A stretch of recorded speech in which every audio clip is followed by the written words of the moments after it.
Assalamualaikum warahmatullahi wabarakatuh. Anak-anak, hari ini kita akan meneruskan kegiatan pembelajaran kita, yaitu pembelajaran materi akidah akhlak dengan judul pembelajaran aliran ilmu kalam.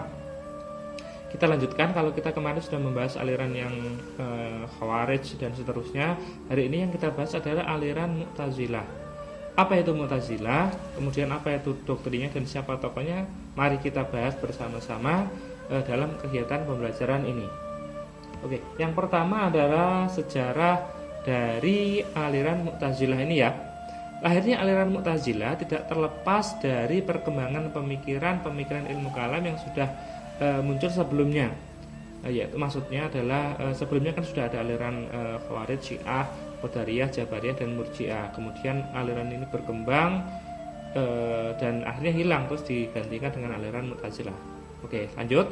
Aliran ini lahir berawal dari tanggapan Wasil bin Atha terhadap gurunya di suatu majelis yang didirikan oleh Hasan al-Basri di Masjid Basrah, Irak. Ketika itu Hasan al-Basri melontarkan pertanyaan kepada muridnya yang bernama Wasil bin Atha ini mengenai dosa besar. Bagaimana menurut Wasil bin Atha? Kalau Khawarij itu menganggap orang yang berdosa besar dan kafir. Lalu bagaimana pendapatmu, wahai Wasil bin Atha? Kemudian Wasil bin Atha ini menjawab bahwa pelaku dosa besar bukan mukmin dan juga bukan kafir. Mereka berada dalam posisi antara mukmin dan kafir, yaitu disebut dengan orang yang fasik. Nah, kemudian setelah melontarkan pendapat itu, karena menganggap bahwa dirinya atau Wasil bin Atha ini menganggap dirinya itu tidak sependapat dengan pendapat gurunya yang pendapat Hasan al-Basri, kemudian memisahkan diri. Setelah menjawab pertanyaan yang dilontarkan Hasan al-Basri ini, kemudian memisahkan diri. Nah, setelah memisahkan diri itulah orang-orang pada umumnya menyebut aliran atau kelompok Mu'tazilah ini ada. Namun meskipun begitu, siapa ini namanya, Wasil bin Atha ini tidak menamainya dengan Mu'tazilah sebenarnya, namun aliran Tauhid. Tapi ya kadung terkenal dengan sebutan Mu'tazilah. Oke, itu tadi adalah sekilas mengenai sejarah aliran Mu'tazilah. Lalu apa saja doktrinnya? Secara umum doktrin dari aliran Mu'tazilah ini ada 5, yaitu yang pertama Tauhid, yang kedua al-adl atau keadilan Tuhan, yang ketiga adalah janji dan ancaman atau al-wa'du al-wa'id, dan selanjutnya adalah manzil bainal manzilatain, yang terakhir adalah amar ma'ruf nahi mungkar. Sebenarnya hampir semua aliran itu mempunyai pemahaman, ya ini doktrinnya sama, ada tauhid juga, keadilan Tuhan, janji dan ancaman, amar ma'ruf nahi mungkar juga. Namun yang paling membedakan dengan aliran lain adalah manzil bainal manzilatain ini. Oke, langsung saja kita lanjutkan, kita bahas satu-satu. Tauhid itu bagaimana sih pemahaman tauhid menurut aliran Mu'tazilah? Aliran Mu'tazilah mengingkari sifat-sifat Allah. Menurut kaum Mu'tazilah, apa yang dikatakan sifat adalah tak lain dari zatnya itu sendiri. Jadi zat dan sifat itu menurut Mu'tazilah ini adalah satu kesatuan. Kemudian Mu'tazilah juga menganggap bahwa Al-Quran itu adalah sesuatu yang baru atau makhluk, bukan kalamullah, bukan qadim.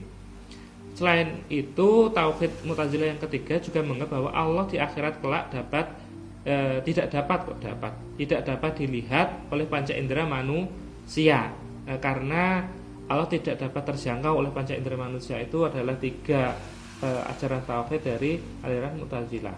Kemudian doktrin keadilan Tuhan menurut Mu'tazilah adalah Tuhan tidak menghendaki keburukan, tidak menciptakan perbuatan manusia mengerjakan perintah-perintahnya dan meninggalkan larangan-larangannya dengan kekuasaan yang diciptakan oleh Allah terhadap diri manusia. Ia hanya memerintahkan apa yang dikehendakinya, maksudnya adalah apa yang baik. Ia hanya menguasai kebaikan yang diperintahkannya dan tidak campur tangan dalam keburukan. Jadi menurut Mu'tazilah, Allah itu memberikan daya, memberikan kekuatan kepada manusia agar manusia itu berbuat baik saja, tidak berbuat jahat. Oke, doktrin yang selanjutnya dari aliran Mu'tazilah adalah al-wa'du wa al-wa'id, artinya adalah janji dan ancaman. Maksudnya bagaimana? Nah, sebenarnya ini masih ada kaitannya dengan tadi al-adl tadi.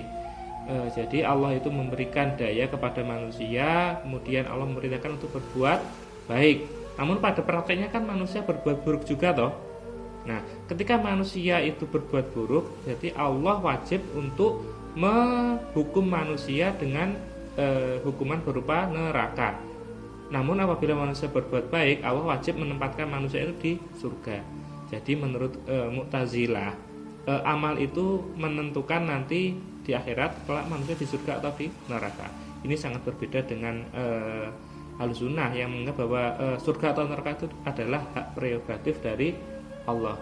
Hak prerogatif ya hak khusus. Jadi terserah Allah mau ditaruh di neraka atau di surga. Itu kalau Ahlussunnah. Langsung saja selanjutnya pemahaman yang keempat atau doktrin agama, doktrin ajaran Mu'tazilah yang keempat adalah manzil bainal manzilatain. Maksudnya apa? Seorang muslim yang mengerjakan dosa besar ia tergolong bukan mukmin dan bukan pula kafir. Tadi disebut apa? Tadi disebut dengan fasik ya. Disebut dengan fasik. Nah, orang yang fasik itu tingkatannya setingkat di bawah orang mukmin dan setingkat di atas orang kafir. Jadi tempatnya tidak di surga juga tidak di neraka. Jadi kalau orang melakukan dosa besar itu ya gini, tidak berada di surga, tidak berada di neraka. Tapi menurut Wasil bin Athor dan kelompoknya, mereka orang yang berbuat dosa besar itu nanti akan ditempatkan sendiri. Tempatnya adalah di antara dua tempat itu, di antara surga dan neraka. Oke, yang terakhir doktrin agama. Doktrin dari kelompok Mu'tazilah yang terakhir adalah amar ma'ruf nahi munkar. Ini ya sama sebenarnya dengan semua aliran itu memerintahkan kepada yang baik dan mencegah kepada hal yang mungkar. Namun begitu, Mu'tazilah punya penafsiran sendiri terhadap amar ma'ruf nahi munkar. Doktrin Mu'tazilah tentang amar ma'ruf nahi munkar pada awalnya mempunyai kesamaan dengan doktrin Ahlussunnah, yaitu bahwa setiap muslim mempunyai kewajiban untuk menegakkan kebaikan dan menghindari kemungkaran. Namun dalam perkembangannya digunakan untuk memaksa kepada pihak yang tidak sepaham dengan teologi Mu'tazilah untuk menerimanya.